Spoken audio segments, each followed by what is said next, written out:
Welcome बच्चों। आज हम बात करेंगे momentum and second law of motion. We know about momentum. Momentum is the product of mass and velocity of an object. Momentum, suppose momentum is p, then p is equal to m into v, where p is momentum, m is mass, and v is velocity. So I am giving some example. जैसे अगर 1 kg मास को अगर मान लिया 10 metre की height से नीचे गिर रहा है तो उसको हम कैच कर सकते हैं। 1 kg मास को, 1 kg मास अगर मान लिया गिरा तो नीचे आने पर हम उसको कैच कर सकते हैं। लेकिन अगर 10 kg अगर मास है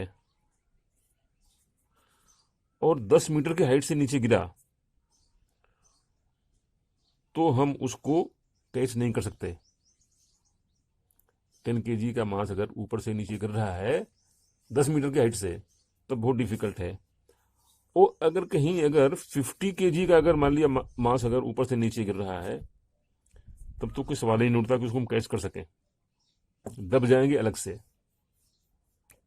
चोट लग जाएगी, वी मे गेट इंजर्ड। ऐसा क्यों है? क्योंकि फर्स्ट केस में 1 kg अगर मास है तो नीचे वेलोसिटी, तीनों केस में 1 kg हो चाहे 10 kg हो चाहे 50 kg हो, तीनों केस में 10 मीटर हाइट से जब कोई नीचे गिरेगा मास तो वेलोसिटी सबकी सेम होगी, सबकी वेलोसिटी सेम होगी, वी सबका सेम होगा। तो हम क्यों नहीं कैच कर पा रहे हैं नीचे, क्यों इसमें इंजर्ड हो जाएंगे 50 kg में? क्योंकि उसका मोमेंटम ज्यादा है। इसका जो मोमेंटम है that would be much more 50 kg का। इसका मतलब यह है कि मोमेंटम अगर ज्यादा है तो हमको कैच करने में ज्यादा फोर्स लगाना पड़ेगा। दूसरा एग्जांपल लें। अगर मान लिया 20 kg की एक बाइसिकल है, वो मान लिया 5 मीटर पर सेकेंड या 18 किलोमीटर पर आवर की स्पीड से आ रही है मान लिया, तो 5 मीटर पर सेकेंड के स्पीड से वेलोसिटी से आ रही है 20 kg की बाइक। किसी को हिट किया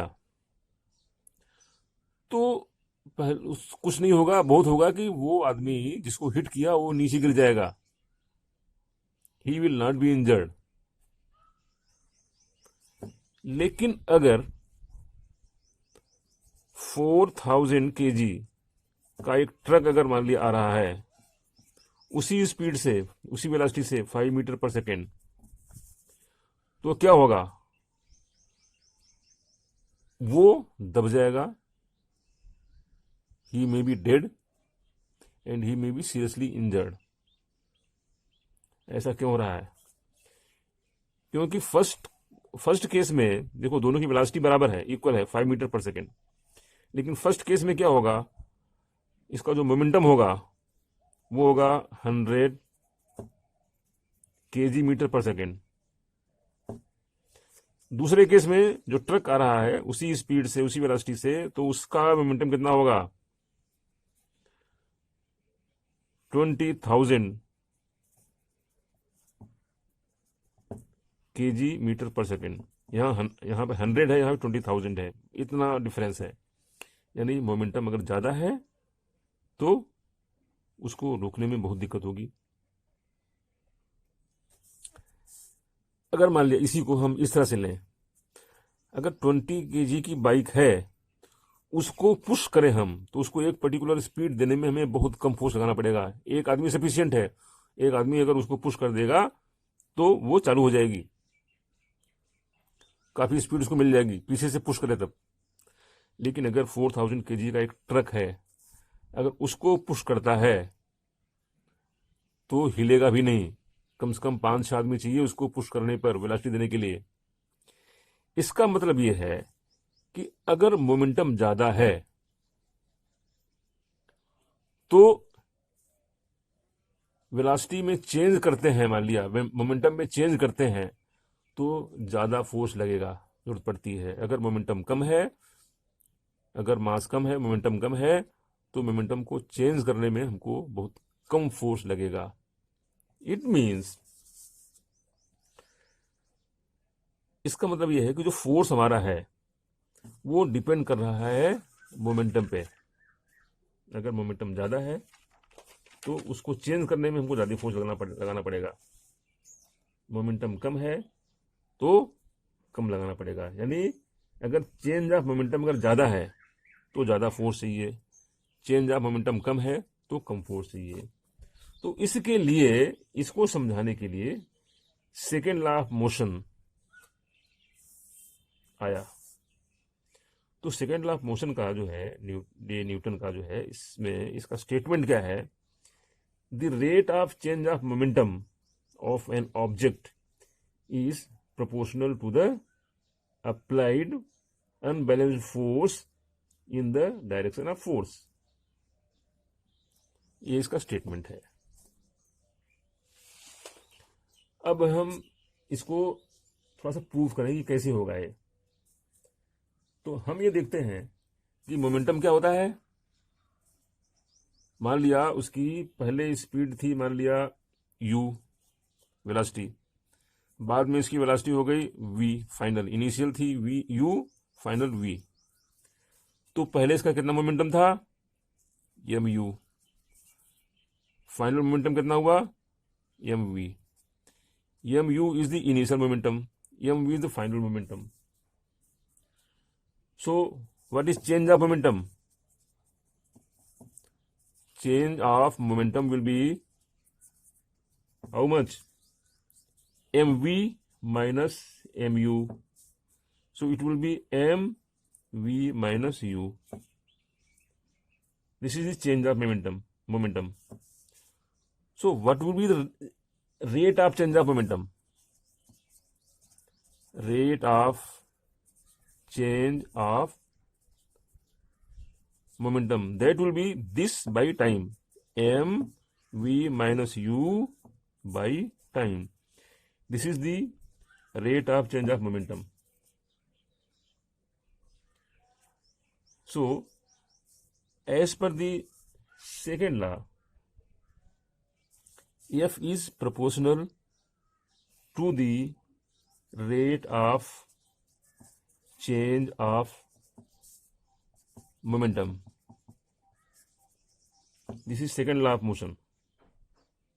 It means F is proportional to mv minus u by t।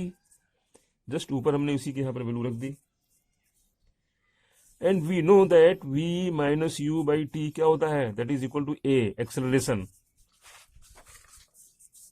So F is proportional to k m a। a is acceleration, m is mass। So force F is proportional to ma। So force will be equal to kma, equal। Force will be equal to kma, where k is proportionality constant। अब मान लिया force 1 newton है, mass 1 kg है, F equal to 1, mass equal to 1, acceleration equal to 1। In that case k is equal to also 1। अगर सबका मान अगर 1 रख दो तो k इज इक्वल टू 1। उस कंडीशन में F is equal to ma, ये इक्वेशन बनता है। So if F is equal to 1 newton, mass is equal to 1 kg and a is equal to 1 metre per second square, so k is equal to 1। So F is equal to ma। This is the equation of force। So in that case we have got force, the unit of force will be Newton।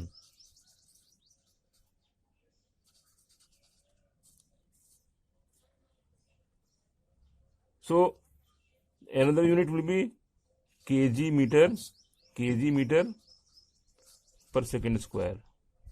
This is called Newton. तो जो हमारा जो second law of motion है, इससे फायदा क्या है? Basically first law of motion में तो हमको ये मालूम पड़ता था कि फोर्स लगाएंगे तभी वो कोई चीज आगे बढ़ेगी या उसका वेलोसिटी बदलेगा, लेकिन कितना बढ़ेगी, उसका वेलोसिटी कितना चेंज होगा, वेलोसिटी को कितना चेंज करने के लिए हमें कितना फोर्स लगाना पड़ेगा, ये हमको उसमें नहीं मालूम पड़ता था। लेकिन सेकेंड लॉ में ये सब चीज हमको मालूम पड़ गई। So second law of motion gives us a method to measure the force acting on an object as a product of mass and acceleration. So mass और एक्सेलरेशन से हम फोर्स निकाल सकते हैं। This is the advantage of second law of motion. Second law of motion quantifies the force, force को quantify करता है। First law में क्वांटिफाई नहीं करता था, सेकेंड लॉ में फोर्स को क्वांटिफाई करता है। तो सेकेंड लॉ का ये जो फार्मूला हमारा है F equal to ma, this is very important formula that will be used, बहुत ज्यादा इसका काम होगा, यूज करेंगे आगे। सो 1 न्यूटन फोर्स कितना होगा? 1 Newton force is the force which produces acceleration of 1 meter per second square in a body of 1 kg. So this is the Newton. So now we have come to know about the momentum, second law of motion, and the formula of force, the relation of force between mass and acceleration, F is equal to ma. तो momentum, second law of motion और इसका force का formula, ये तीनों आज का target था। सो I hope इसको आप समझ गए होंगे। आगे हम इस पर और बात करेंगे और इन पर कुछ न्यूमेरिकल करेंगे। Thank you.